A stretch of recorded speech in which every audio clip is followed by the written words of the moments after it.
রাধে রাধে বন্ধুরা, মিঠি ফাইন্সের নতুন ব্লগে আপনাদের সকলকে আরো একবার স্বাগত জানাচ্ছি। এখন যাব রান্নাঘরের দিকে। তো রান্নাঘরে আজকে কি বানাবো নিজেই জানি না। তো সবার প্রথমে আগে জানাই যে আমার এই নতুন হেয়ার কাটটা কেমন লাগছে অবশ্যই কমেন্ট করে জানাতে কিন্তু ভুলবেন না। আমি এর থেকে আরো একটু ছোট করতে চাই, এর পরের বার আশা করছি সেটাই করব।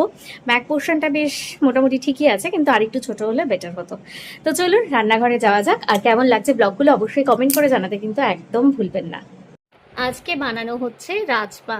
রাজমাগুলোকে ভালো করে সেদ্ধ করে নিয়েছি। টমেটো, পেঁয়াজ, আদা, রসুন, লঙ্কা, কাঁচা লঙ্কা নিয়ে নিয়েছি। আর মশলার মধ্যে জিরে গুঁড়ো, ধনে গুঁড়ো, হলুদ গুঁড়ো আর হচ্ছে সামান্য চিনি আর নুন অ্যাড করে দেবো। কড়াইতে তেল গরম করে সামান্য জিরে, শুকনো লঙ্কা, তেজপাতা দিয়ে পেঁয়াজ দিয়ে তার মধ্যে আদা, রসুন, কাঁচা লঙ্কা, টমেটো সব কিছু দিয়ে ভালো করে নাড়াচাড়া করে নিয়ে জিরে গুঁড়ো, ধনে গুঁড়ো, লঙ্কা গুঁড়ো আর নুন সামান্য দিয়ে দেব।